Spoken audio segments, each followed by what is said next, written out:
Hello, folks. Welcome back to World War II TV. I won't say the last show of the week because we have another show tomorrow, or Saturday is the beginning of a new week, depending on your point of view. But tomorrow we've got a show about the 70th U.S. Army Division in the Battle of the Bulge and prior to that. But right now, another sidebar warrior makes the leap to guest historian today as Rob Crane, who runs the superb COPP survey website, link below, is joining us. And if you're not sure what the COPP were all about, well, you will soon find out. I'll bring him in now.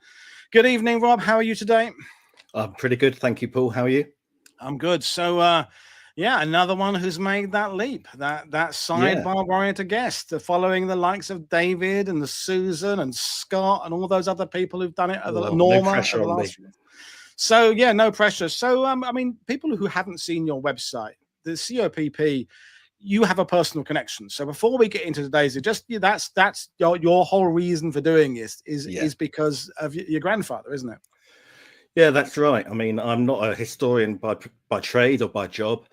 So my research is completely in my own time at evenings and weekends. But my grandfather was a Royal Engineer during the Second World War, and he joined COPP in August 1944 and served with them out in Burma for quite a while. And it was through kind of looking at what he did that I found out more about them. The more I found out, the more I realized there was even more to find out. And yeah, it's been going. I started the website during the first UK COVID lockdown, and it's really kind of just kept going. It's a huge area to actually research. And as we're finding on this channel and elsewhere, is that there is interest beyond just the, infantry jumping out of landing craft and fighter pilots in the skies of UK and Burma in this preparation, the planning, all this effort. The show we did with Kate yesterday, the day before yesterday, and all this idea of just how you build up the data you require to do amphibious landings and take armies across ocean. So without further ado, I'm going to bring up Rob's slides. So folks, there'll be lots of information coming your way, but as always, you'll feel free to put your comments in the sidebar, and I will put the best ones to Rob as we go along, and hand over to our guest to learn all about this. So over to you, sir. Lovely. Thank you very much, everyone, for coming along. I think when people think about beach reconnaissance and beach intelligence, they often think about aerial photography, but the reality is that is just a small part of a bigger jigsaw. Obviously, you have people like the French resistance feeding information through, not necessarily just from Normandy, but from around France. They were often giving information that could be useful for the planners. But my focus today is going to be on a team of scientists, but especially on COPP and what they did in the run-up to D-Day. So to quickly move on, what was COPP and what did they do? Well, the full name of the unit was Combined Operations Pilotage Parties. For those of you not from a maritime background, broadly speaking, pilotage is navigating a boat or a ship when you're close to the coast, using references on the coast to actually navigate your way through. And I guess for most people, members of the public, it wouldn't be a surprise to think that Combined Operations might have a pilotage team. They have got lots of landing craft, they need to get around, and it kind of makes sense. But the full name of the unit was actually Beach Reconnaissance and Assault Pilotage Parties. And they probably thought, well, that's probably being a bit too open about what we do, because they were a top secret unit. Their existence wasn't acknowledged until, 1950s, early 90s. So they were very much on the hush-hush. It's probably worth giving a very quick overview of their history and how they came into being. So for that, you need to trace their origins all the way back to the Mediterranean in early 1941, which was actually a fairly good period for the British. The Italian push into Egypt had been pushed back. The Italians had invaded Greece, but the initial Greek resistance was going pretty well as well. So the British were thinking, what could we do? We'll invade Rhodes, we'll take Rhodes. It had been Italian held since the First World War. And so by taking Rhodes, it would deny them an island in the Eastern Mediterranean, which could be used for airfields and for attacking shipping. Now, the The navigating officer of the task force that was assembled to carry out the landing was a chap called Nigel Wilmot. He's there in the front row on the right. That's early in his career. So as navigating officer for the Naval Assault Force, he had three kind of tasks. First of all, to get the ships of the assault force to the island, which was easier said than done in that era. To get them to assemble off the right beach, which itself was a challenge, and then to get the troops and the vehicles ashore. And the more he thought about it, the more worried he got. Maps of land tend to go down to low water level, where the tide is furthest out. But Admiralty charts tend not to go close to the land. You know, the Admiralty tended to think if you're looking at a map when you're close to the land, you've probably already gone dramatically wrong with one of their ships. And they don't particularly like that. So there's this kind of area where nothing is particularly known about the beach. Now, legend has it when he went down to the shops in Cairo, where he was based, he bought every map he could find of roads, and he found that they disagreed about the position of a lighthouse by 1 mile. And, you know, 1 mile is not inconsiderable, really, when you're trying to navigate. So any faith he might have had in maps kind of went out the window. So why was he worried? Well, these are the sort of things that they were looking for. This is the sort of thing you might expect a reconnaissance to look for. The enemy field works, their gun positions. You know, is that hut still a shepherd's hut, or has it now been converted into a gun position? Enemy minefields, they won't necessarily show up by aerial photography, which in early 1941 was, you know, struggling to get on its feet again. Elements like barbed wire as well, and the enemy strength of patrols, they're all kind of fairly predictable, I think. But they also looked for aspects of the approach to the beach and the beach itself. So they were looking for landmarks which they could use for pilotage for the landing craft crews. They were looking for underwater obstructions like sandbars. If your landing craft grows a sandbar too far out, and then you disembark all your men or your tanks, they're going to go into deeper water as they go towards the beach and potentially drown. Tidal currents, they'll affect the approach. You know, they might sweep you off your target. The nature of the beach, what it's made of, is it firm, is it soft? The gradient of the beach, that will determine where your different landing craft ground. If you have a bigger landing craft, like a landing craft tank, then you want a steeper beach so they actually ground more easily. And finally, also the exits from the beach. And Wilmot wanted to go and do an in-person reconnaissance. He went to Tom Bailey Grumman, and Andrew Cunningham, and they actually gave him permission to do it. They said, you can go onto roads, you can land on the beach, and you can get the information you need. And they put him in contact with a chap called Roger Courtney, who was in Egypt at the same time.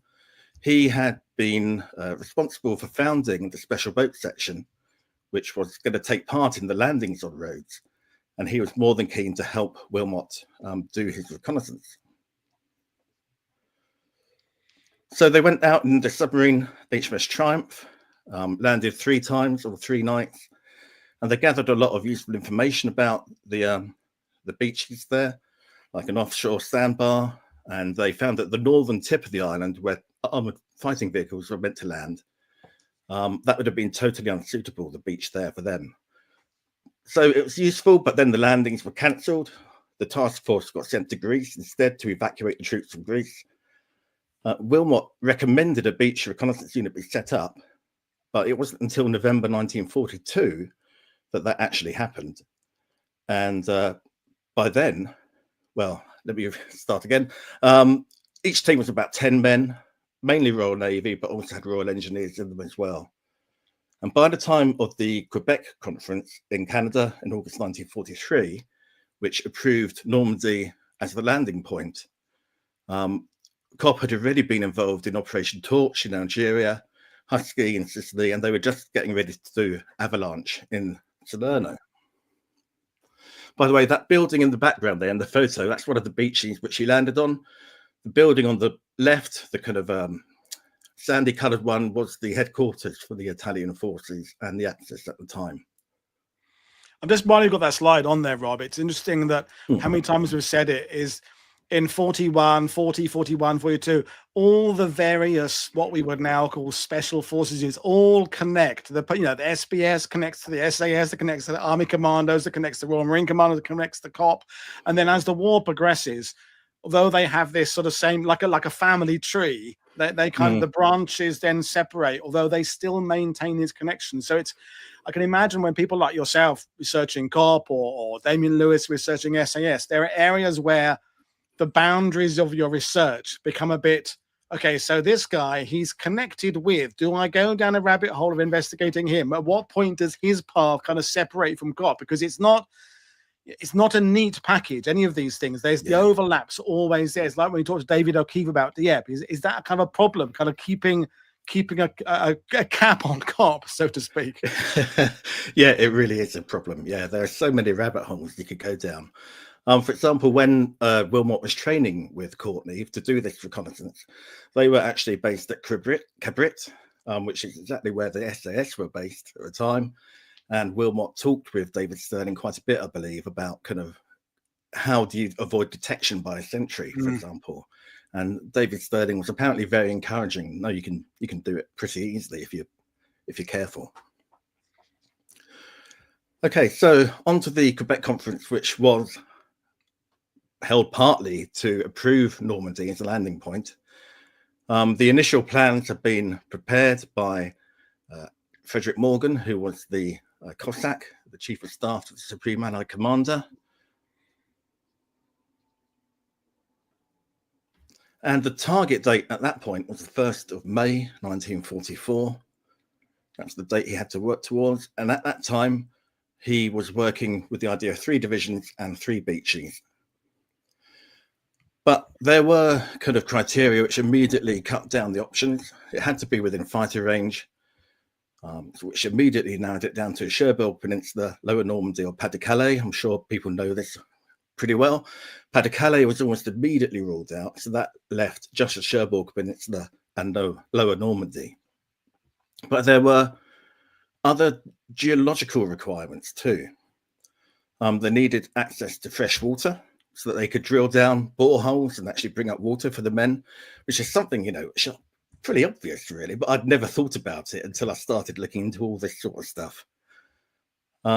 They need access to terrain which is ideal for building temporary airfields.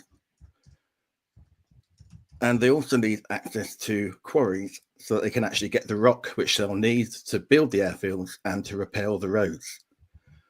So immediately there's extra requirements.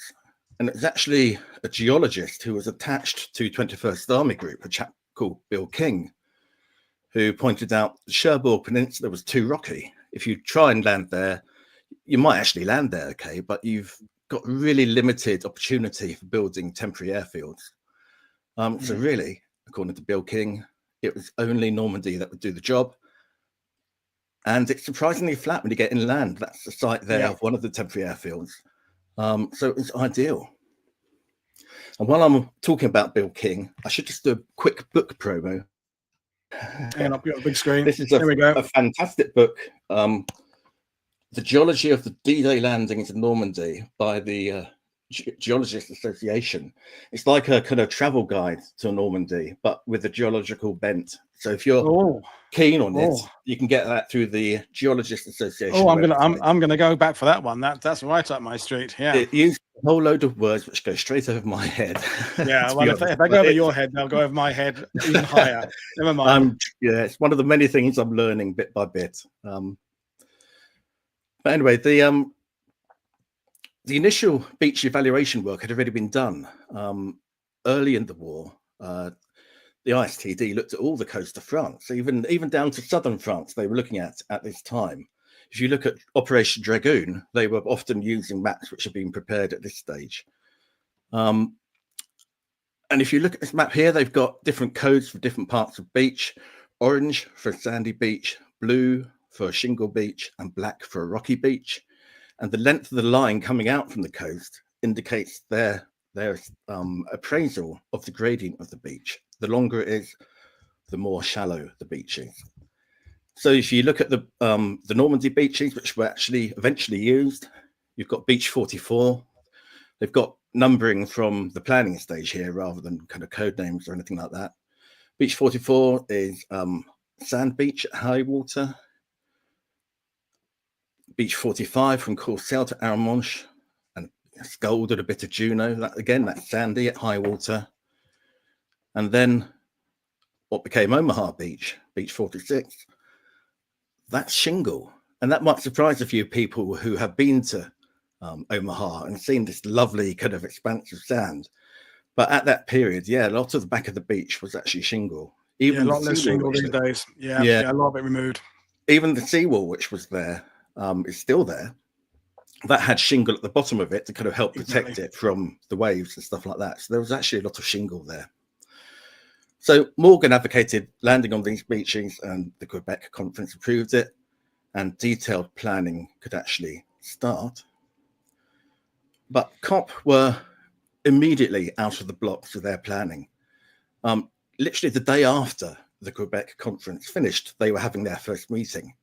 The chap in the photo is George Creasy. He's the chief of staff to Bertrand Ramsay. He wasn't actually in the first meeting. He was still coming back from Canada, but he took the lead as soon as he was back. And the plan at that stage was to do reconnaissance right the way up to D-Day, which was still planned for the 1st of May. It was estimated at that point they had 12,000 yards of beach to recce, 11,000 meters. So you think there's plenty of time to do that. You know, you've got months to go. Each month you only have a certain window in which you can do your reconnaissance. They worked out to be about 1 week on active operations, 2 weeks producing the reports, which I think gives an indication of how much information they were bringing back, and then 1 week for recovery and preparation for the next landing. But the big question was, how are they going to do it? Ever since the Rhodes reconnaissance, they'd had a kind of template way of operating. They didn't always follow it, but this was pretty much the standard way of COPP working. They'd go out in a conventional submarine, do daytime periscope observations. Then in the nighttime, they'd launch their canoe, paddle in towards the shore. Then the swimmer would go over the side of the canoe and go into the beach to do the survey. And afterwards, they would rendezvous at the canoe and then rendezvous again at the submarine. Now, the big issue with this was that the Bay of the Seine was too shallow for submarines to operate in. There's an interview Nigel Wilmot did in the 1990s, and he said, if you go in there in a submarine, there's always a bit popping up out of the water. So he wasn't very keen on that, to say the least. And they came up with 2 ways of doing it. The first way was from a landing craft. In this respect, they were quite lucky. There was actually a unit called the 712th Landing Craft Personnel Survey Flotilla, which I think are the most amazing unit which nobody's ever heard of. Basically, they would do hydrographic surveys right up to the enemy coast. They'd already been active in Operation Husky, and at the time all the planning started, they were getting ready for Salerno as well. So basically a hydrographic survey, they were finding out the depth of the seabed off the beaches.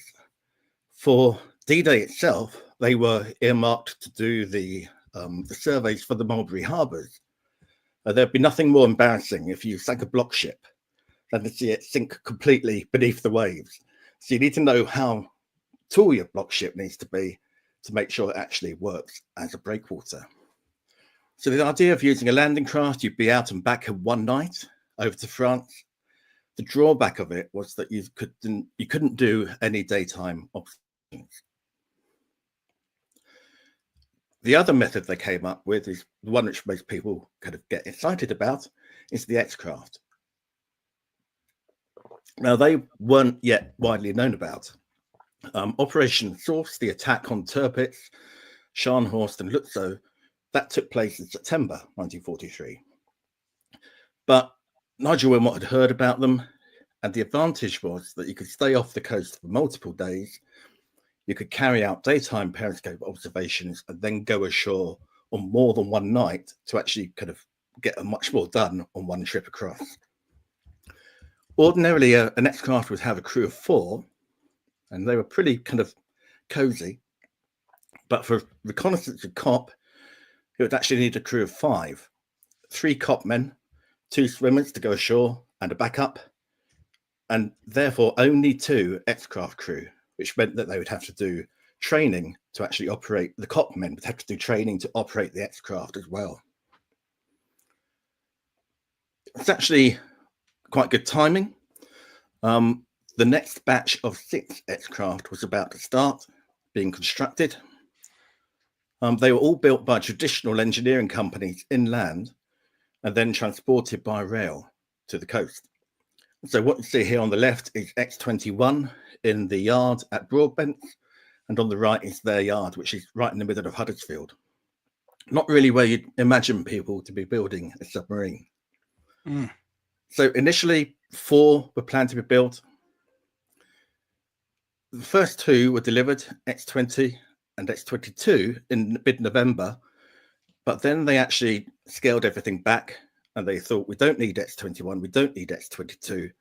We're going to release them back to the submarine flotilla, and we're only going to use X-20 and X-23. To be honest, I don't yet know why they made that decision. It's something I need to look out for. They cut back the number of COPP teams who are going to be involved as well. So it's something currently unknown, shall we say. Now, for COPP operations, they needed to do a few modifications. The photo on the right is X-23 on D-Day after it's completed its beach marking operation, which I'm not going to have time to cover today.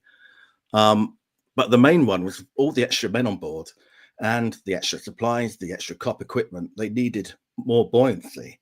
So they actually attached 2 kind of buoyancy chambers down the side of the submarine, which you can just about see there behind the ladder, which Jeffrey Line is climbing up. But even things like a larger chart table, the X-craft was so tight and so cramped that even that was a bit of a challenge to actually produce.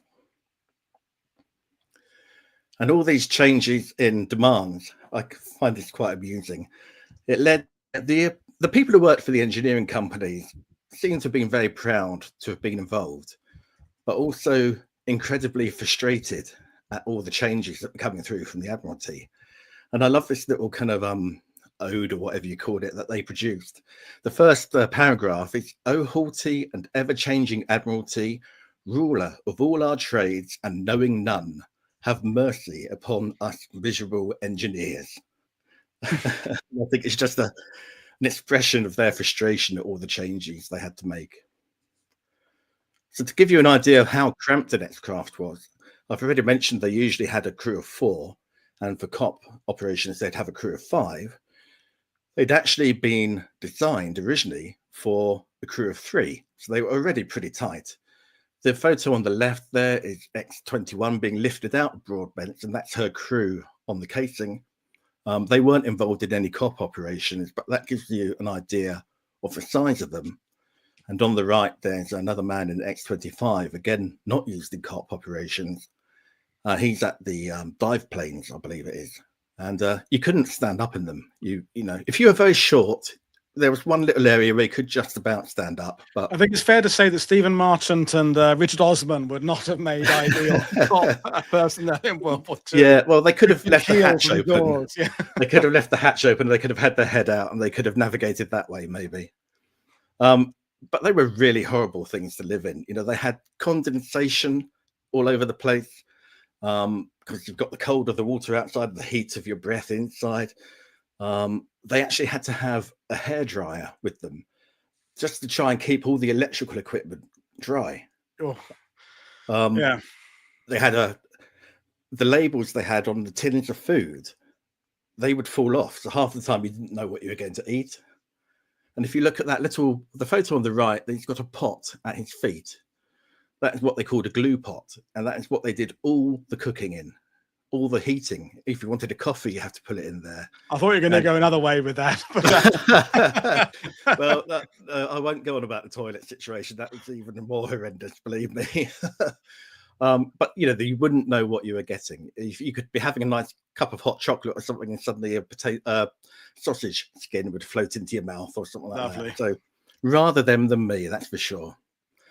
Anyway, by mid-December, COPP-1 and X-20 were down in Gosport on the south coast of England, and they were ready for their first operations over in Normandy. But I want to backtrack a little bit because there are parallel developments going on while COPP were doing all that planning. So back at to the Quebec conference, basically in August 1943. And this chap here is J.D. Bernal, John Desmond Bernal, never called John Desmond, seemingly. And he was quite a key figure. He was a physicist by trade. He did a lot of work in X-ray crystallography, which goes straight over my head. Apparently, it enables you to look at the molecular structures and DNA and stuff like that. So it's really kind of micro level. But he was also a bit of a polymath. He'd done a lot of work with Solly Zuckerman on the effects of bombing earlier in the war. And then when Louis Mountbatten was appointed Chief of Combined Operations, he wanted people who hadn't been through staff training to join him. He wanted that alternative thinking, which might, unveil new approaches to things. And apparently they got on very well, which you wouldn't expect, because obviously Mountbatten, a member of the royal family, and Bernal was an avowed communist for his whole life. But apparently they really got on well and enjoyed bouncing ideas off each other and everything like that.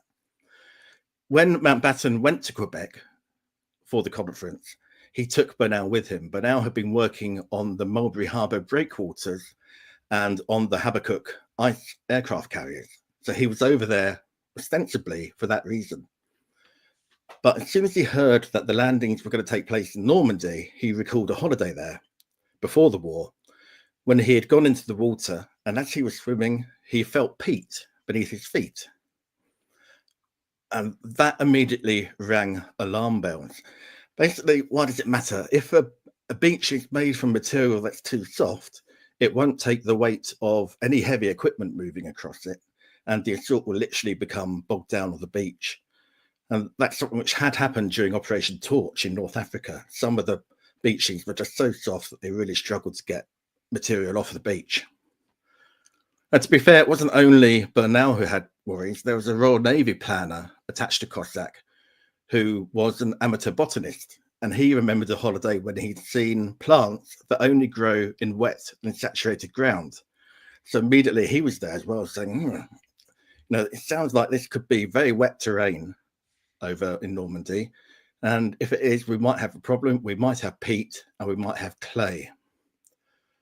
So the first thing that Bernal did, he started investigating it all. The first thing he did was a literature search, going through all the libraries and stuff like that, obviously consulting old maps, geological maps, but also ones like this from 1736. Basically any map they could find, they would look at. This one is interesting. We don't really have time to look at them today, but you can see the dark line off the coast, which forks in one place. They are offshore rocks that have been left behind by coastal erosion, basically harder rock that hasn't been eroded. And they're now underwater, and they presented a real hazard to landing craft during the landings. So, yeah, any book he could find, he'd look at French geology or history, got them translated into English. He got given free rein of the British Museum Library. The only challenge for him there was that he couldn't book out the books, because if he actually went to the desk and said, I need this book, you're leaving a paper trail of the area you're interested in.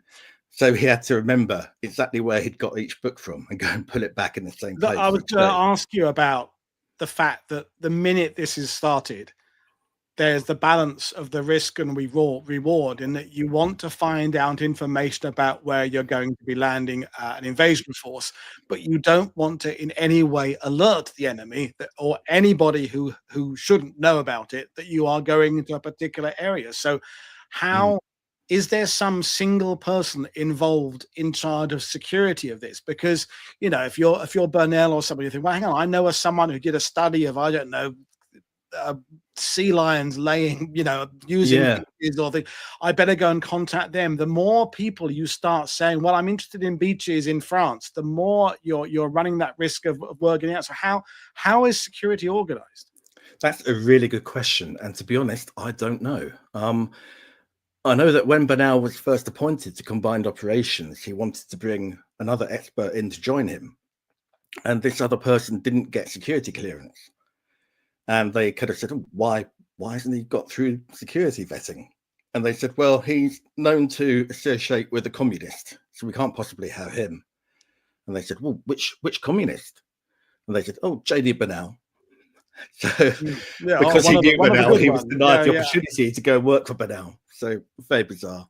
No, I mean, that whole thing is fascinating, isn't it? Because I mean, there has to be. I mean, like when Fortitude begins to convince the Germans we're going somewhere else, it runs in conjunction with the security of Operation Overlord, and everything is running on the same. So I'm assuming this is all part of that same over umbrella organization of keeping everything secret. I mean, with a reconnaissance aircraft flying, because a Spitfire or a Mosquito can just do a nice long 200-mile route down from, I don't know, Calais and Dieppe and stuff, and the enemy won't particularly know which bit it's taken photo. But the minute you start to send any kind of vessels in and they are detected, then there's that, you know, unless you start investigating every beach between, I don't know, you know, Spain and Norway. So you know, it's intriguing.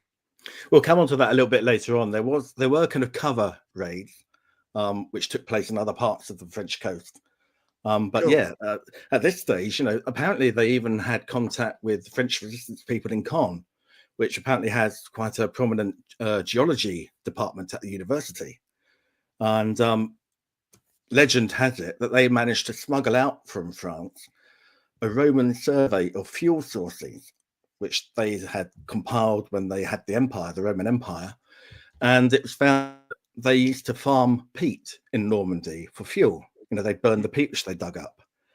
So they knew from that they had peat in Normandy. And the fear was that coastal erosion had basically pushed the coast back, so that the peat which was on land was now under the beach. Another clue was there used to be an old 18th century abbey near Vers-sur-Mer on Gold Beach, which just totally got lost to the sea during erosion. So if it's underneath the beaches, what are they going to do about it? You know, how will it affect the landings? And to move on to that stage of things, they looked to another geologist, a chap called Fred Schotten, and they wanted to do field experiments in the UK. So Schotten went around the whole of the UK trying to find beaches which were similar to the ones in Normandy that they could use for carrying out these trials. And he found a few of them, but the main one which they used was Brancaster Beach in Norfolk. It had very similar geology. It had clay and peat patches on it. So they thought, well, that's ideal. We can now do fieldwork experiments and see how the beach actually reacts. And the clue here, this is an old Ordnance Survey map of Brancaster. And you can see it says in the middle there, it might be a bit small, the writing, remains of ancient forest on the beach. And basically, Norfolk used to be connected to continental Europe via Doggerland. So the area off the coast of Brancaster was originally a forest. And then when the sea came in, it swamped the forest, and the trees that were there are now forming peat beneath the beach. You can still see it apparently at low tide, particularly low tides. You can still see the ancient remains of this forest there. And then there's a wetland behind it. So it's very similar to Gold Beach. It's an ideal place for them to go to. So the first thing they did was trafficability. Oh, I can't even say it. Trafficability trials.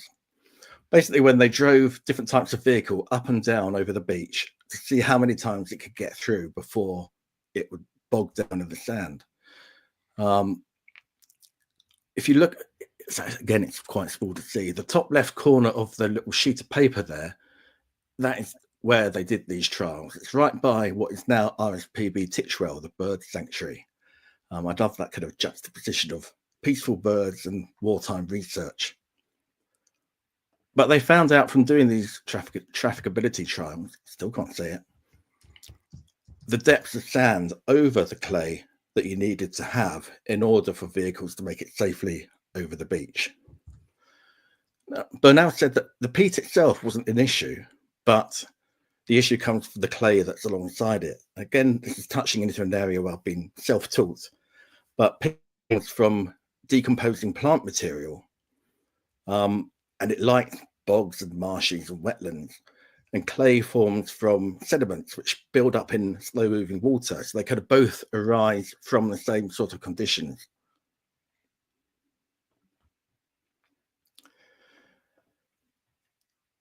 The next thing they did, having worked out how deep the sand would have to be for the vehicles to actually get over the beach, they looked at how the beach would react to shell fire and explosions. And I love this. They actually set off a whole load of bombs and mines and stuff like that all over Brancaster Beach and kind of evaluated the effect they had.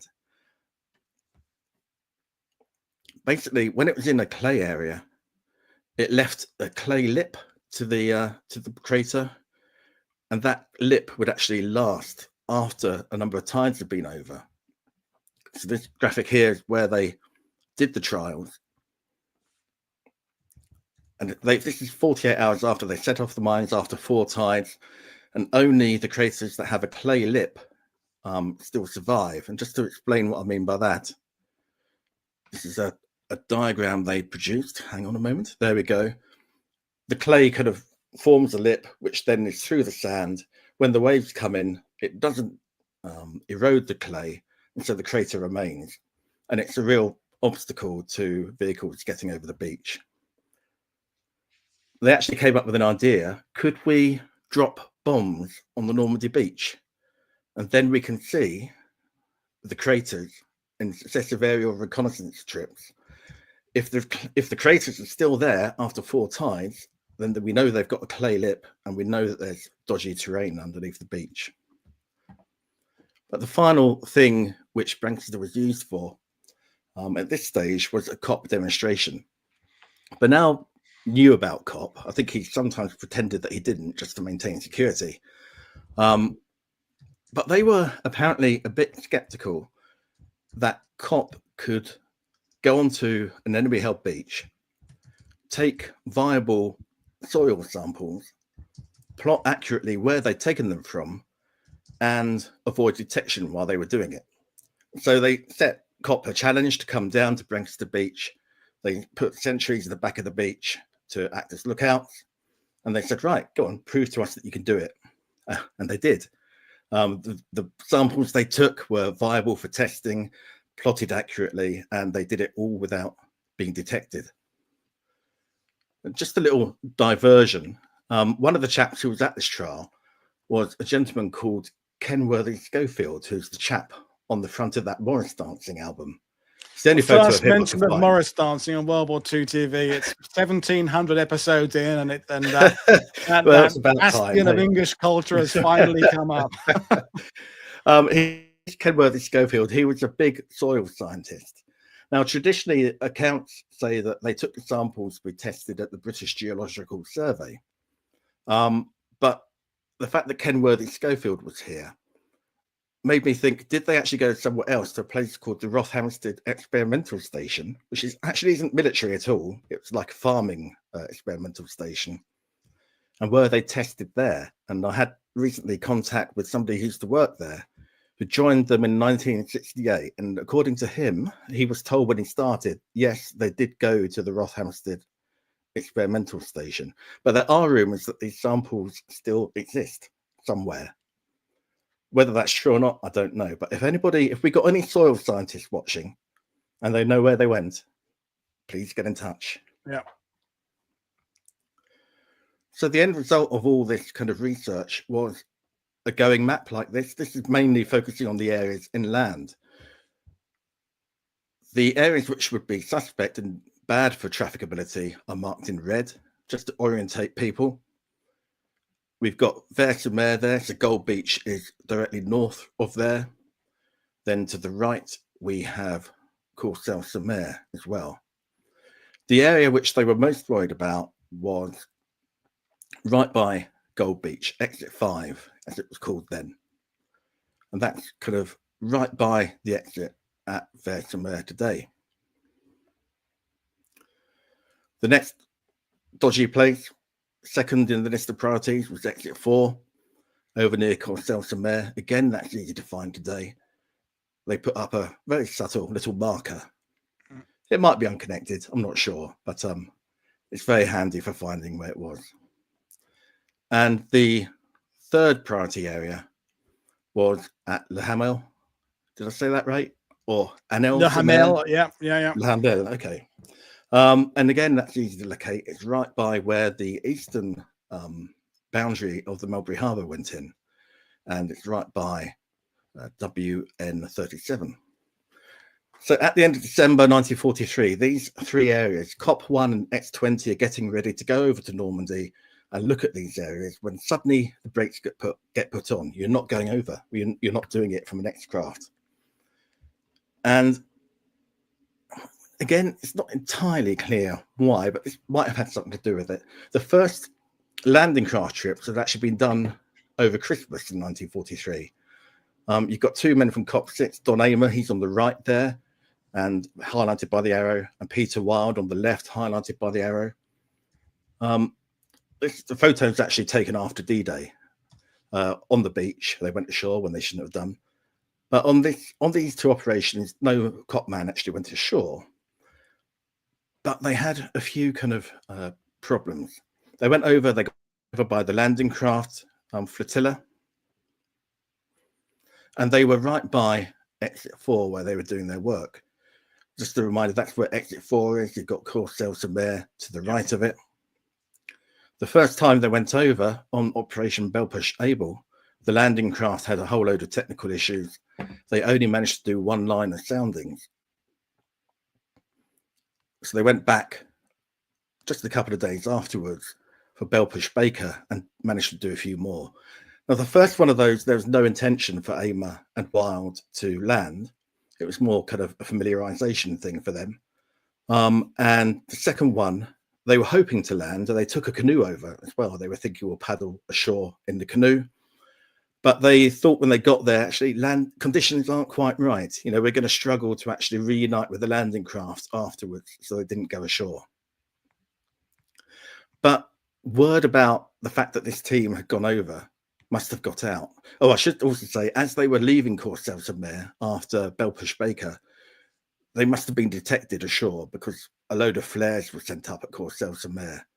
So not good news really, but no follow-up action, no patrolling aircraft or boats or anything like that. But word must have got out back in the UK that they were using a landing craft, and that particularly triggered these two chaps here. The chap on the right. Let's interrupt. Greg, yeah. We had a question earlier about what specific type of landing craft they used. John Sowerby said, were they using the Fairmile H or LCVPs or LCAs or? Ooh. Where's Stephen Fisher when you need him? Yeah. I don't know. It's an LCP large, Right. which they had converted basically. Right. It had a roof put over the top, so they could use their electrical gear and stuff like that with a low light on without shining the light to shore. And it had a number of other kind of gizmos and stuff like that. But all I know is that they were LCP large. Okay, thanks. And in answer to Stephen Fisher, I think he's in Antarctica, so I don't think he's easy to get. He always is. He always. Yeah, he seems to be there most of the time, and with his penguin friends. He posted photos of penguins yesterday, so he's nowhere near responding, unfortunately. Oh well. Never mind. He's having fun. Yeah. The chap on the right is Claude Barry. He was the Admiral of Submarines and the head of the submarine service. And he was extremely reluctant to risk his X-craft, basically. He'd given permission for them to use them on the basis that he thought they were the only way of doing the operation. So as soon as he heard there was a landing craft going over with the COPP men on board, he was very much, well, I'd rather keep my X-craft myself. Thank you very much. And the chap on the left, Charles Little, Commander-in-Chief of Portsmouth, he would actually be issuing the orders for the reconnaissance operations because he was the local Commander-in-Chief. And he had doubts as well. He thought going over and doing the operation, the first man to go ashore at the same time as the first X-craft to go over, he thought that was maybe a bit too much of a, experimenting at the same time. And they contacted Bertram Ramsay and said, we've got these concerns. And Ramsay basically said, well, it's your operation. Do what you think best. So immediately the X-craft operation was cancelled. It went from 3 areas that they would look at over 3 nights to a single operation, a single night operation where they could only look at 1. And they, of course, went to the priority area, exit 5 at Vers-sur-Mer. So it's going to be COPP 1 doing this. There are going to be, the operation is dubbed Operation KJH. There were 2 designated swimmers. One of them here circled is Bruce Ogden Smith. People often say he was a Royal Engineer. He wasn't. He was actually a part of the East Surrey Regiment, but he'd volunteered for the Commandos and then made his way into COPP. And then the other chap who was going to be a swimmer was this chap here, Logan Scott Bowden. He was a career soldier. He'd been in Norway with an independent company, and he was now the senior Royal Engineer within COPP. And they were also going to have Nigel Wilmot going over as well to kind of run the operation. And they were going to go over, like I said before, with the landing craft men. They actually took 2 boats over, one as a backup, in case the main one had a mechanical fault. They were towed partway over the channel by 2 motor gunboats, MGBs, but the weather was really, really bad. It was like force 5, which I think I've been in force 5 one time. It's not too bad. If you're in a modern ferry, you can feel it rocking a little bit. But if you're in a smaller boat, apparently it feels more like force 7. It's so bad that all the other coastal forces thought, no, we're not going to do this tonight. We're going to go back home. We're not going to do our patrols. But this little landing craft convoy basically said, no, we're going to press on. They got to the release point just at the top of the Bay of the Seine. Thought, do we go ahead or do we call it off due to the bad weather? And they thought, no, we're going to go ahead and do it. The COPP men were lucky. They had anti-seasickness medication. The landing craft crew who had taken them there didn't have that. And the COPP men also had an Ursula jacket, which is like a waterproof jacket developed for submarine crews. And the landing craft didn't have them, so they were getting wet and sodden and everything like that as well. And increasingly, they were getting seasick, the landing craft crew. So the area where they went to, just to kind of familiarize people there, is this photo is taken on D-Day, but I've marked it up to get people oriented. You've got La Riviere, the main exit there. Up inland, you've got Vers-sur-Mer hidden behind the clouds. Stan Hollis' hut is down on the right-hand side. The Montfleury, at this point, the Montfleury battery isn't there, but it will come along later. Hopefully that orientates people a little bit to exactly where they were going. And their little landing craft anchored round about there, just off the coast. Now, the rough weather meant they'd lost their actual anchor. Earlier on, it had gone overboard, but they managed to improvise another one. But the main issue when they got there was that the Vers-sur-Mer lighthouse was running. The bad weather meant that the Vers-sur-Mer light, the Wiestrom lighthouse, and the Port-en-Bessin lighthouses were all operating at full volume. And it's the sort of thing you don't think of that happening. You know, you imagine the French coast under German occupation being completely blacked out, but they were presumably there was a coastal convoy going by, and they wanted to guide that through. But now that they were near to the land, they were worried about the lighthouse beam actually lighting up their landing craft where it was there. But they thought what I call the headlight effect. If you got rain in a strong light, you get that kind of glare on the water. And they thought, no, we could probably get away with this. Well, we're going to go ahead. In actual fact, when Scott Bowden was ashore and looked back out, he could see the landing craft clearly. So they were pushing their luck there, maybe a little bit. The swimmers went ashore. They underestimated the set or the strength of the tidal current. Instead of going straight in with that dotted line, they got swept all the way along to the main exit, which is exactly where they didn't want to be. When they got there, they went to the back of the beach and could have took shelter in the seawall. And apparently they could hear German soldiers inland. They did this on New Year's Eve, this trip. And apparently it was deliberate. Some people say it's by Churchill's instruction, but Churchill gets attributed a whole load of things. But they thought, well, all the Germans have been celebrating. They're not going to be paying any attention. You should go over on New Year's Eve and do your reconnaissance then. And the photo on the right is just Wilmot in a swimsuit, so you can see what they look like. That's an early prototype one. It's a bit baggier than they would have been wearing here. One thing I do want to quickly say is sometimes they get called frogmen, but they weren't really, I don't think. They didn't have flippers. They didn't have a face mask. They didn't have breathing apparatus. You know, they swam on the surface. If they were underwater, something had gone very, very wrong. So that's my little gripe. But they then managed to work their way back eastwards. They went back to the surf. They decided to save time, Ogden Smith and Scott Bowden, so they'd actually walk.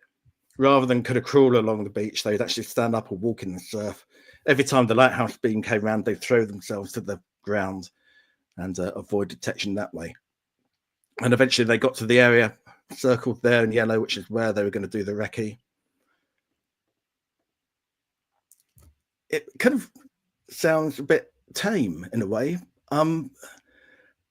This is at a time when there weren't any the only thing they really detected of the enemy were torches, which they could see. They could hear a generator running. They could see a light shining off a tall metal pole, which was probably an antenna. And they could hear doors opening and shutting all the time. And you think, oh, that's a bit tame, really. But if it got exciting, something would have been very wrong. And just imagine the tension they must have felt when they were on this beach doing this, knowing that the Germans were just the other side of the beach exit. And just to show you where they were as well, these are some of the huts which are circled. The one on the right is the Stan Hollis hut, and the ones to the left are also there. That's probably where they heard the doors opening and shutting. Anyway, they got their soil samples. They did a W shape, taking soil samples at each point, and then went back into the water. As soon as they gave their recovery signal, a flash on a torch, the landing craft moved in a bit closer to pick them up, and they headed back towards the UK. It was a horrendous crossing back to the UK. The weather was still getting worse. Apparently, one of the backup landing craft was following the main one, and only 2 men aboard were not seasick. One of them was the COPP man who was there, and the coxswain was okay as well. But the craft officer wanted to let the coxswain have some rest, so took over the helm. And while he was at the helm, he could have casually leant aside to throw up into a bucket. But when he looked back, the landing craft ahead of him was gone. He had nobody left to follow. As it happened, they were both near where they were rendezvousing with the motor gunboats, so they were okay. And this is the sort of end product that came out of not just the COPP expedition here, but also all of the research which Bernal and people like that had done. This is a going map, a bigger map. It's not the clearest photo. It's taken through a protective cover on the map. But the darker patches are where they think the most treacherous peats and clay areas will be. The shaded bits are kind of intermediate conditions. And you can see just to the left, they've got text. It's not particularly clear. Peat or peat clay found here, and rock recorded by party here. That is where COPP were doing their reconnaissance. It's interesting as well, if you then compare that, if you keep your eye on the strip of good beach, the white band along the beach, and then compare that with aerial photography, you can see that they're actually fairly easy to actually distinguish the good beach from the aerial photograph. And interesting, there's discussions in the sidebar about, you know, the fact there's not maybe mines there yet, and you said the bunkers have been built, but in many ways, a lot of the information they're gathering, you only kind of need to get it once, you know, in that the geology of that beach is not going to change substantially. Whether the Germans upgrade a log emplacement, like Michael Ackerman talked about, to a concrete one, to a better concrete one, that can be detected by aerial photography. But that key understanding of essentially what's below the surface, you kind of only got to do it once, haven't you, really? And and then you can come back and kind of plot where you took the samples and see what was there, then compare that to the aerial photography like you can do here, we can do, and see actually how it will show on photography. It's interesting as well, they're quite difficult to make out, but you've got little strips of beach obstacles here. This is taken shortly before D-Day, and it's interesting that the beach obstacles are also on the patch of good sand, so the Germans were taking it into consideration as well. I'm conscious of the time. I just need to crack Oh, on. no, keep going. It's fantastic. Don't worry. Jim Walsh had the question about how much did the samples weigh they brought back? I mean, how much sand are they bringing back? I mean, Yeah. it was like a hand size, is it? You know, it's obviously not a rucksack load, isn't it? And yet it's not, but it's obviously not a pipette. It's something, you know, a good old chunk. So they went over with a 12-inch auger, which you can take the soil sample with. It's quite a long auger, really. That was the depth of sand that they needed to be over the clay or the peat to be good trafficability. And they had bandoliers around their shoulder, which I think were canvas ones rather than leather ones. And they had kind of pockets for putting the samples into. They used plastic or some sort of container with the luminous top on so they could tell which one is which. How many they took, I think it was about 12 each. I can't remember for sure, to be honest. Finding real details about the minutiae is difficult because it could be anywhere. You think of all the planning documents which are in the National Archives for Normandy, you know. And essentially, it's like it's like when you're doing a maths exam at school, showing you're working out doesn't matter to the result, is it? All they're assembling is to give that information to be passed on to those. Exactly how much sand they got may have been kept, but the archive didn't necessarily need to get kept. For posterity, it was okay. We've worked it out. This is it. Here's the data we've drawn. Although from what I hear, soil scientists are quite often very keen to keep all the samples they take in general life. So maybe they did with these as well. Maybe they did hold on to them much longer. But it's stressing, you stress at the beginning how, unique this research is. I mean, people have written about COPP to a certain level in the past, but you're taking it beyond where anybody has really taken it before. There's Kurt in the audience from Malta, of course, who did a show with us. But really, you're breaking ground with this in that you're the first person to look at this in the detail since these guys themselves did. Really. Yeah, I'm a geek. I'll hold my hand up to that. That's a polite way. Yeah. But basically, all the information is out there. It's just a question of pulling it all together. It's in so many different, diverse places. It's just a question of doing that. But anyway, they came back with the samples and Bernal appreciated what they'd found. Basically, this area of the beach used to be land. It used to have an oak forest on it. Then the sea came in and it created a marsh. That created the peat, and then more more sea came in and more marsh got created, more peat got built up. And so, it's a long history that actually worked out for it all. And basically they said, okay, this is definitely a dodgy part of beach. But they came up with a kind of countermeasure, a mitigation effect, which is called the roly-poly, which for people who aren't English, you might not know what it is, not British. You might not know. It's like a dessert, which is like a kind of sponge, which is rolled up with jam in between it. I think I remembered that correctly. Yeah, that's right. So they had the roly-poly. Yeah, exactly.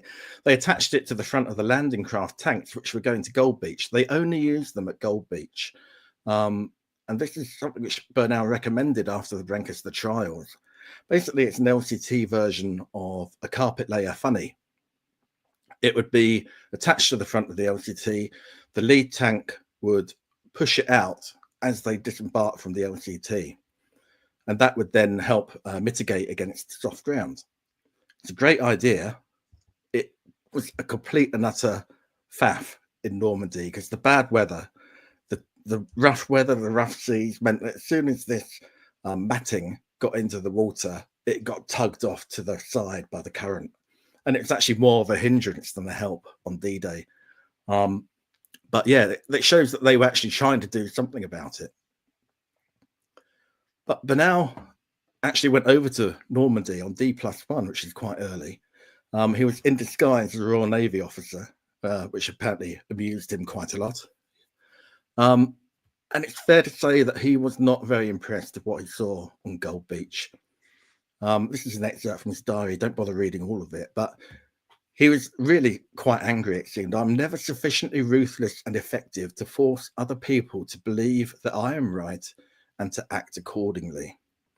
And when you see some of what happened on Gold Beach, you know, it's basically everything that he predicted. It did happen.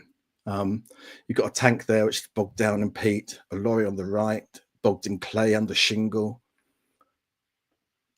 and a massive crater there as well, you know, which would have affected the trafficability. And I think Bernal was possibly a bit harsh. He was thinking of it as a scientist, where kind of truth and not truth are kind of the things to deal with. But, you know, the planners had to balance it all up, didn't they? They had the risk and they had the reward. They had the risk of the beach, they had the reward. They had to capture the Montfleury battery quite quickly. They had to go in to cut the Conbayer Road. So, you know, they have to do it. Should you expect a thing, or it's a question of knowing as much as you can so that you can take mitigating measures? And it is interesting that they identify the areas that are confusing even when you walk around them, as you and I have done. I'm thinking of the area around Courcelles, which I happened to walk around with my family on Saturday. And you've got that bit where you've got the beach, then you've got like a high embankment and dunes, then you've got the soft bit, then there's a pond, then there's the other side of the road, there's a low bit and a high bit, and then there's a rivery bit that runs through it, then there's a tributary from the river, and there's like an oxbow lake kind of bit there, then there's and I'm discussing with a Canadian historian right now about whether or not there was a German cemetery behind the beach, but the water table be so high and things. So they are, you know, as much as we talk about Omaha Beach, you can kind of understand Omaha Beach and its terrain from one aerial photo. It's a slopey beach, then it goes up the bluffs. But that whole area around Versailles and Anil it's berms and peat and a mix of salt water and seawater, and it's remarkable how they picked that up in advance with limited information, and therefore worked out that, because that, as I mean, I'm sure they'd have got there eventually, but you know, the fact that it could potentially have come from one Royal Navy guy saying, "Oh, I saw a plant growing there when I was on holiday," that's a bit suspect. You know, that's, I think, a wonderful kind of consequence. Yeah. Anyway, so they got back from the Gold Beach recce. I'm afraid I do need to press on because they were going on to Omaha as well. And you remember Charles Little and Claude Barry had been very reluctant to use the X-craft for KJH, but now Ramsey said, "No, I'm going to put my foot down. Next time we are using an X-craft." I think that's quite good leadership in a way. First of all, you say, "No, you do what's good for you," and then now I'm going to kind of put my foot down. And his reasoning was, if we're going all the way through to 1st of March to do reconnaissance, at that time, the nights would be too short for a landing craft to go over and back in darkness. And it's better to do the X-craft for the first time now, when it is dark for longer, so you've got more cover for any mishaps that might go on. So the next one for Omaha Beach was in X-20. You had Nigel Wilmot again, Logan Scott Bowden, Bruce Ogden Smith. And they were joined by the X-craft crew. Ken Hudspeth was the skipper, and Bruce Enzer was his first officer.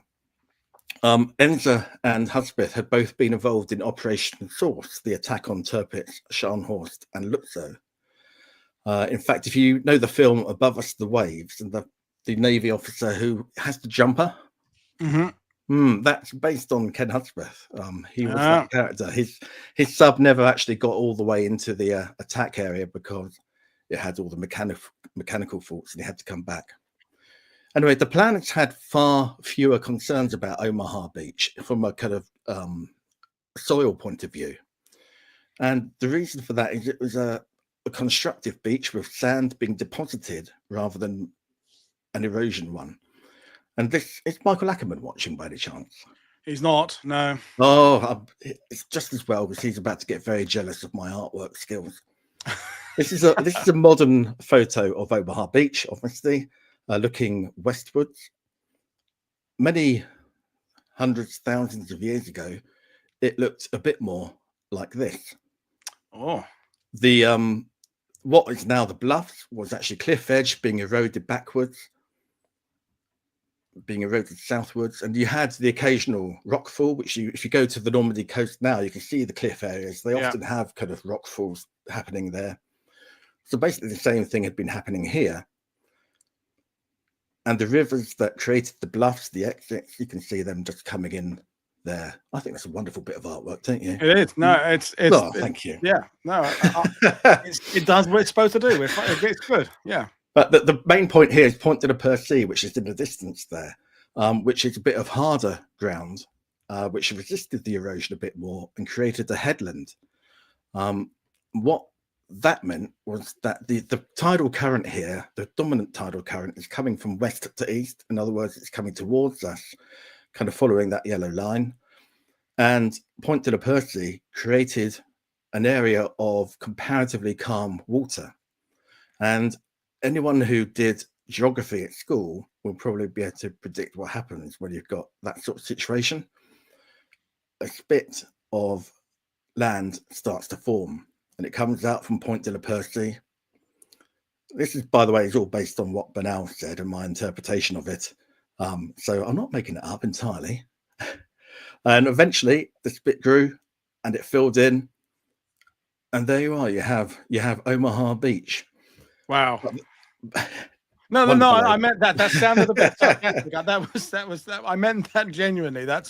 I didn't know that. And as someone who's stood on Omaha Beach 1,000 times, I didn't know that's how it's formed. That's really cool. Thank you. I hope I've interpreted it right. Yeah. There's a geologist in the. It makes sense to me. You've convinced me. Hopefully, thank you.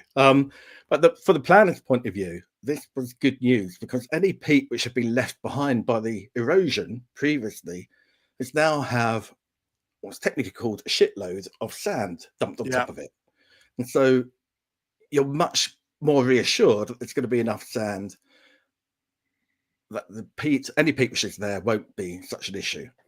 They were more concerned here about the seawall at the back of the beach and the bank of shingle, which was also there at the eastern end, and whether tanks would be able to get over them. And they were also worried about the beach exits. So they went over in X-20, took them a day crossing the channel. On the day 2 of the operation, they're targeting D3 draw. I think I got this right. My bad problem here is that they didn't allocate all these D3 and E what's it numbers until much later in the planning process. So I'm trying to pull them together, but I think it was the D3 draw they were looking at. And basically they went in their X-craft right up the beach to do periscope observations. The way they did this, they would go in at periscope depth, approach the beach at right angles until they literally grounded on the sand. And then they would sit there with the surf rocking them from side to side. And they would make observations of all the bunkers being built and note where they were.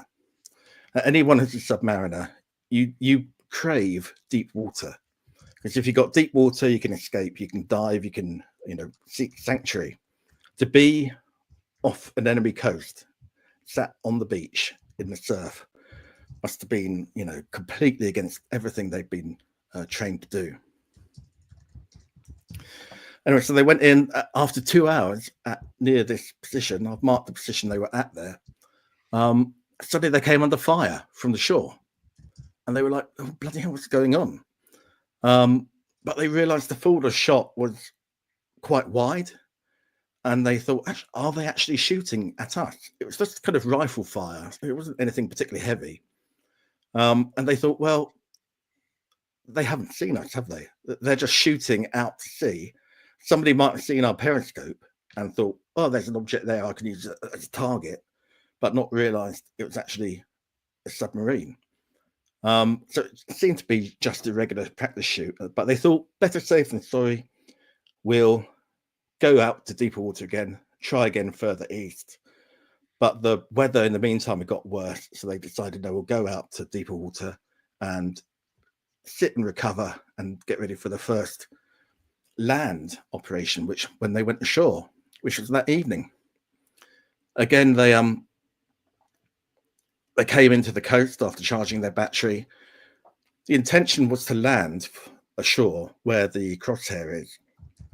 But they underestimated the strength of the tidal current, and they ended up right by Le Moulin exit, just where they didn't want to be. It's heaving with soldiers. They'd seen that during the day through the periscope. And in fact, just as Bruce Alton Smith and Logan Scott Bowden were leaving the surf, a torch switched on and swung around and held them in its beam. So they're there in the surf, a torchlight on them. They've frozen, obviously. And then another torchlight switches on and comes around and holds them in the beam as well. And they're doing everything they can to keep their head towards where the light comes from, because if they turn to the side, they're more likely to reveal that they're a human body. The tide is coming in. COPP would always do their surveys when they could on a rising tide, so that the sea would kind of wipe away any footprints and stuff. So the tide is coming in around them as they're lying there in the surf, and they slowly start inching backwards, back out to sea. And the area where they landed is in that photo from 1943. That's the rough area. Mm-hmm.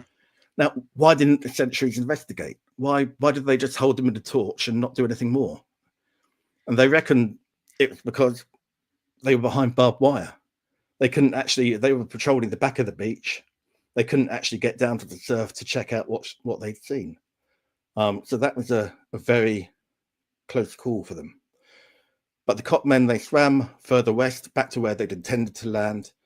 Again, they heard voices at the back of the beach on the road there, so they didn't actually go too close to the back of the beach.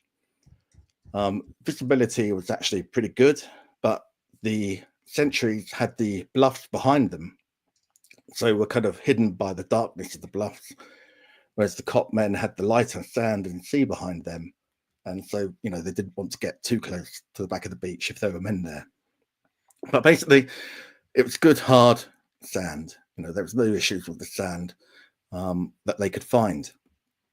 The only issue was the seawall at the back of the beach. And they said, you're going to need a ramp or something like that to get over it. It's a natural tank obstacle. But they actually highlighted this area as the area which would be best for getting off the beach.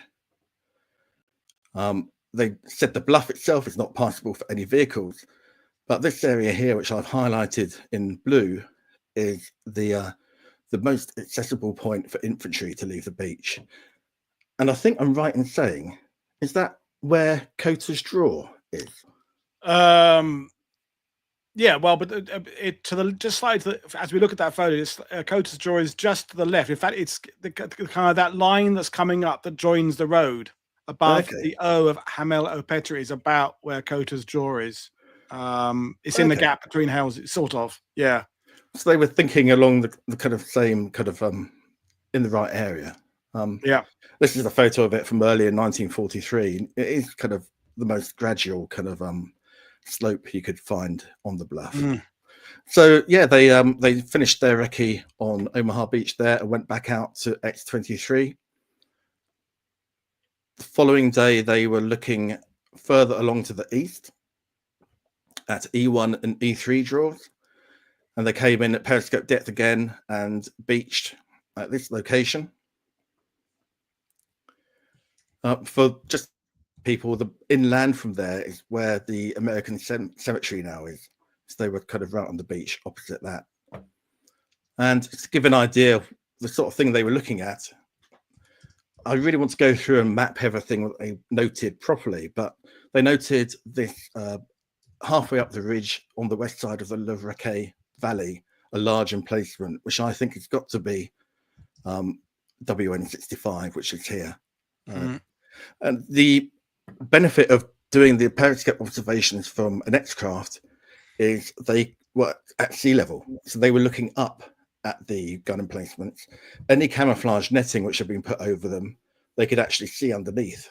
And therefore they could get a better idea of what sort of weapon was in the bunker. And in fact, this draw was, again, the one which they highlighted as being possibly the only really suitable area for vehicles to get off the beach with any, any promptness. So they would, again, this is End of day 3, they withdraw after their periscope observations, and they come back ashore. They swim back ashore the following night. It's negligible surf. And again, they come in from, this is where they got released from X-20. They swam into the beach. Again, they find good, firm sand. But there is a bank of shingle at the back of this beach, which they've been asked to investigate. Again, they avoid that tanks won't be able to kind of negotiate it. It's going to be impossible for people to get over. This is what Logan Scott Bowden wrote later in the 1990s about it. So they made their way to the back of the beach. The only problem for them was that there was a nearby excavator, which was on the beach. This is the foundations for it on the beach now, the 2 photos, which are now a memorial to the combat medics, I believe. And they could hear voices coming from this excavator, so they had to be very cautious. When they tried to clamber over the shingle bank to see whether there's a minefield behind it, all the shingle, all the stones and pebbles knocked together made so much noise that they thought, no, we're not going to do this. We're not going to go over this bank.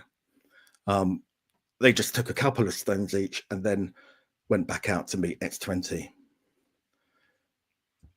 Following day, I just quickly ran through this. They were going towards Vierville-sur-Mer, and they to do periscope observations. They found they were in amongst a fishing fleet, which caught them by surprise. They thought, we could actually look at the German guards on these boats through a periscope and see whether they've got any unit insignia on. But they didn't, unfortunately. But it's an indication of kind of using your initiative to try and find out what you can. I'm very conscious of the time, that I shall crack on a little bit. Yeah, no, don't worry. It's all good. It's fantastic. Keep going. Don't slow down. Just do it. Okay, so after they'd been to Vierville-sur-Mer, they went back to Le Moulin again to do more periscope observation. Again, they came under fire. And again, I think it was pretty widespread. Again, there was no follow-up action by air or by sea. So they thought, actually, we've just been, they've seen the periscope, but they've not identified it as a periscope. They're just using it as a mark to shoot at. But they called Le Moulin a cantankerous vicinity. But after that, they thought, okay, we've found everything we can find now. We'll go back out to sea and we'll head back to Portsmouth. And when they got back to the UK, Logan Scott Bowden got called up to Norfolk House and a personal debrief. Scott Bowden was a major, so not a particularly high rank. He came into the room and he found George Creasy, Chief of Staff to Ramsey. Omar Bradley was there. Walter Bedell-Smith, Chief of Staff to Eisenhower. Really top level. Sir John Drummond Inglis, the Chief Engineer, 21st Army Group.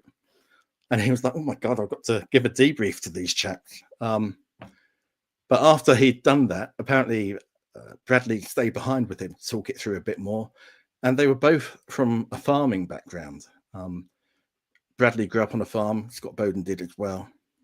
And apparently Scott Bowden was able to demonstrate the accuracy of the information he gathered by identifying the breed of 2 cart horses that he'd seen pulling carts of material up and down the beach. And that could have established his credentials with Bradley. I am pretty way through this now, but I just wanted to move on, because although the plan had been to do recce all the way up to D-Day, which was 1st of May at this time, that was actually the last COPP reconnaissance operation. Sometime in early February 1944, they got ended. There were going to be no more. And why?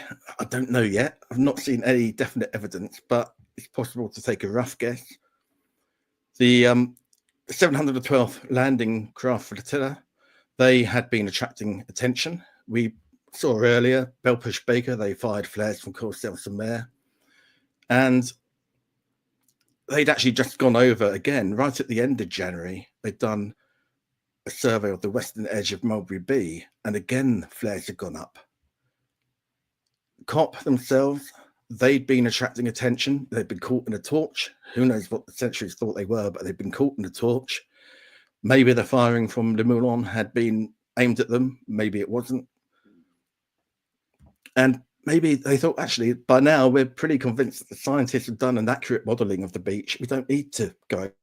We can deduce everything we need to from what the scientists have done. And I'm not sure, I've read a couple of accounts saying that by this time the Germans were pulling troops to the coast, all along the coast. I'm not sure how accurate that is. And that was actually being viewed as a bit counterproductive. And this probably ties in with Operation Hardtack, which I think were the diversion operations. There definitely were cover raids put on. I've seen reference in files to, cover raids for the COPP operations. But basically, Hardtack was a sequence of raids all along the coast, which you can see there marked by the different stars. And they were really reconnaissance. If you got any information from them, that'd be really great about beach obstacles or whatever. They were also intended to snatch prisoners for interrogation. But also, they were probably cover raids for COPP. And it's notable that none of them are in the Normandy area. They're all spread along. The only one which is around the Normandy area is the star near, let me just double check, Kinnerville, which is on Utah Beach. But at the time it took place, around Christmas time, 1943, Utah Beach wasn't part of the plans then. So maybe they didn't think that was treading on the Normandy area. So I think these were raids designed to kind of distract the Germans. So beginning of February, no more landings. The issue now was it's still half a year until D-Day, and beaches change and evolve all the time. So how will they change in the meantime? And for this, you need to start in an unlikely place, and that is the Libyan desert. And that's down to this chap here, people may have heard of, a chap called Ralph Bagnall. Very famous for founding the long-range desert group. He'd actually done a lot of exploration of the Libyan desert between the wars. And he'd become something of an expert in blown sand, of all things. Apparently, very few people had studied it, but he became the expert. To just give you an idea of how expert he was, when NASA were planning their Curiosity rover trips to Mars, they actually used his work to predict how the sand on Mars would blow about. And as a result of that, this is a massive rabbit hole. I hope I'm the first person to do this. This is Mars. And this is a self-portrait of the Discovery rover. And this is actually on a part of Mars, which is now called the Bagnall Dunes. They named a bit of Mars after him. Morris dancing to Bagnall's compasses to Mars exploration seamlessly, Rob. I mean, that's, if it would be like a Radio 4 quiz thing. Can you start a conversation with Morris dancing and then move it to Mars exploration? And you have done it, albeit over 45 minutes since you mentioned Morris dancing, but well done, sir. Thank you very much. My cap is off too. Anyway, the end result was that because he'd done all this work into researching how sand moves in air, they called him back to look at how sand moves in water. And apparently it wasn't an area that had ever been researched much before. He started looking at it a little bit before the war, but then had obviously got, called off to the desert. But when he came back to the UK, he found that this wave tank that he'd had at Imperial College London was still there. And he was like, oh, this is fantastic. And so he set about doing experiments that J.D. Bernal called beautiful experiments about how sand moves in water and how sandbars move as well. So this was the sort of thing, once you've got a kind of formula behind it, you could start predicting how it will evolve from the days of the reconnaissance before D-Day. And apparently a sandbar off Omaha Beach was likely to advance 4 inches or a foot or so per day. So that's like kind of 10 or 30 centimeters. That's not insignificant. And it's the sort of thing they never knew until Bagnall started doing that investigation. Quickly look at beach obstacles. This is the sort of thing that COPP would have done, would have investigated if beach obstacles had been there. but there weren't any beach obstacles on the beaches when COPP did their recce's. Till February 1944, that the first beach obstacles started appearing. There were 2 strips of them near Courcelles-sur-Mer, just to the east of Courcelles-sur-Mer. And once they started appearing there, they started sprouting like mushrooms. But the Germans had a challenge there as well, because if you look at this aerial photo of where COPP did their reconnaissance near Vers-sur-Mer, you can see how the obstacles they placed on the beach are starting to affect how the water flows off the beach, and therefore the whole evolution of the beach is being affected as well. And that's partly of their own doings. They used high pressure water to make the holes in the beach for inserting the beach obstacles, which, you know, it's quick, but not the best way of doing it. And they ended up having to do a lot of repositioning of the beach obstacles, both as more became available and they could refine their pattern, but also that a lot of them were sinking into the sand. It's not the clearest photo here, but you've got the hedgehogs on Omaha Beach, and some of them pretty much buried halfway into the sand. So every now and again, they'd have to move them if they were feeling diligent and reposition them and make sure that they were on the sand properly. And that's that you were saying earlier, Rob, about the predictability. You know, that science is all about making predictions, isn't it? It's not that, for example, we can look at what evolution has done, taking us up to where we are now. It's the fact that people who study this can say, but this is where it's going to be taking us to, that they can form predictions. And that database of the sand they've recovered personally from the beaches can then be used with the information they're getting from examining the photos and say, well, that it's doing that because of that. Therefore, we can make this conclusion. Whereas if you haven't been there yourself, you're painting half of the picture. So yeah, it's fascinating. It's that whole jigsaw all coming together, you know. Just to quickly touch on mines as well, because early expectations by the planners were that there would be mines, but not directly on the beach. If you put a mine in sand, it doesn't stay there. You know, it will get carried away with the sand and it will get moved around. And you know, that's not a very good idea if you discover they've moved by treading on one when you're a German sentry. So they thought they might be behind the beach and at the exits, and that they would be anti-tank or anti-personnel, but there was no evidence of mines until quite late, and it came from a very unlikely source. And it came courtesy of the USAAF. 23rd of April 1944, they were carrying out a raid on the Montbatten battery at Berneville-sur-Mer. And one of the bombers involved, its bomb maybe hung up in its bomb bay and didn't initially release, but it fell into the sea and it went off, and it just happened to be camera. And this is what they saw. So at the top, you got the Montbatten battery just half in shot. It's on a bit of high ground. At the bottom, you've got the plume of water being thrown up by the bomb having gone off. You can see the shadow of it there as well.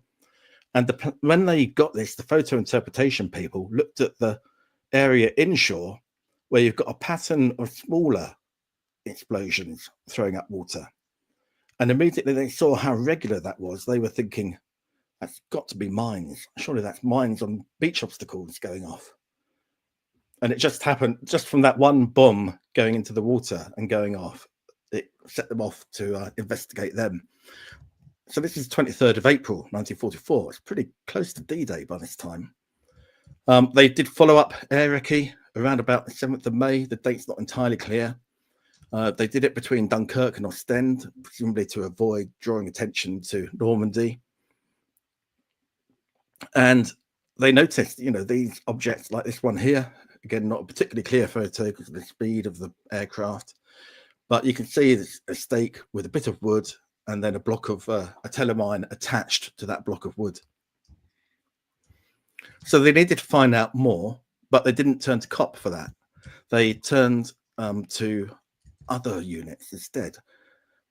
And it was called Operation Tarbrush. They had 4 landings on the beach to look specifically at the mines. Now, they went to 10 inter-ally Commando. They're a fascinating unit drawn of people who fled occupied Europe. and they had Royal Engineers men drawn from 21st Army Group. And they were put in under the command of Brian Hilton Jones, who's the chap circled there on the right. A So lot they're of not double-barreled names today. A lot of posh boys. Yeah. Oh well, yeah. So why didn't they go to COPP? My guess is at this stage, COPP were already embedded with all the assault forces that were going to take part in D-Day. Right. They'd already been studying all the plans. They knew all the landmarks. They knew exactly what was going to go on. And they probably thought it's a risk too far. So they had 4 Operation Tarbrush landings. I'm very nearly at the end now. The first 2 of them were, if I move on, up near east of Dunkirk and east of Calais. They didn't find out a particular amount of information. Just quickly mention Tarbrush 10, which was near, where was it? It was near Onival, between Dieppe and the Touquet. Okay. And that was an amazing story. Operation Tarbrush 10, 4 men went ashore. 2 of them were officers. You got Georgi Lanier, who adopted the name George Lane, and he was Lieutenant to Allied Commando. And you got Roy Aldridge from the Royal Engineers. And they went ashore with their men. The men went back to the motor launch while they stayed ashore for a bit longer, and they were captured. They became prisoners of war. After a little while, they got taken off to this chateau, this lovely looking chateau in La Roche-Guyon. And this was where they found out it was actually the headquarters of Rommel. And Rommel took them in individually for a nice cup of tea and a little chat and a bit of kind of officer level banter about we're better than you. A very bizarre story. But Aldridge seems to have been frustrated that every time Lane told it, it got a bit more dramatic. But that's, I guess, the nature of those sorts of stories. But the one which really did discover a lot was further to the south, near Quin Plage. And they went ashore there and they found, Telemine 42 attached to posts. This is actually on Utah Beach, this photo, but this is exactly how they found them. They weren't able, they were meant to try and recover one. And they tried their best, but they were unable to. But I love this little quote from the report. One of the men was called John Stone, a lieutenant in the Royal Engineers. Yeah, he came up in the sidebar right at the beginning of this. I hope he's going to get mentioned. Lieutenant Stone at one time lost his balance and put a good deal of his weight on the mine to steady himself. He concluded it was not booby-trapped. I just love that, I have to admit. And that's pretty much right at the end. Just a little bit of mention about the effect of mines on D-Day. They were pretty effective. They had a lot of issues with the landing craft going in and hitting the mines on one obstacle near the bow, and then the rough weather would swing them round and they'd then hit another mine with their stern. So it's like a double whammy for a lot of the landing craft. By the weather, but that's an entirely different story. So final slide, hooray. Just to say, evolution and erosion played a key role in shaping the Normandy landings, and it's still happening. And you've got Point de Hoc there on the left, which is being eroded. You've got the gun emplacement on Gold Beach there on the right. And I think a lot of people get quite upset about it. They view the coast as some sort of hallowed ground, but there's not a lot you can do about it, really. Nature is nature. That's a good point to end it. And there's obviously your contact details there. And it's like the discussion I've had with several people, including JD from History Underground, about the fact there's graffiti on some of the German bunkers, which I personally don't have a problem with, in that, the Germans didn't ask when they put them there. They put them there. They are a sign of the oppressive regime. And if someone wants to scrawl a picture of whatever, Herman Munster on the side of it, that's fine by me. But this whole idea about whether or not the bunkers should be preserved, the beaches should be preserved. I mean, it's, as you said, it's a moot point anyway, because nature is the ultimate decider of this. So, and that's, I think, where we are with Point du Hoc right now, is the American government and the French Department of the Dunes are basically said, look, the billions we would need, and it would be a shitload of money to actually try and protect Point du Hoc, just doesn't exist. Their pot isn't that big. So it's you know, the coast is going to change. Yeah. In a way, it's the ultimate up yours, isn't it? You know, you try to build a 100-year Reich, and it's not even lasted, you know, what, 80 years, and it's already kind of falling into the sea. Very good point. And interestingly, as I was saving questions right at the beginning, but nearly all of the questions ended up being asked as I thought they would as we went on with the show. Although I did want to add the comment from Pete, who said, "Evening, just turned in. My ex-girlfriend's grandfather was involved with these folks. He went ashore on Normandy with the research teams before D-Day as security details." I'm assuming that's someone you'd like to make contact with you to kind of check who that might be and how it fits in with things. And that's a good example of, if you are watching this and you think you've got a link, however tenuous, it's the kind of information that every potential link leads to something to fill in a piece of that puzzle, I guess. So it's always a rabbit hole. It is always a rabbit hole. So yeah, it is.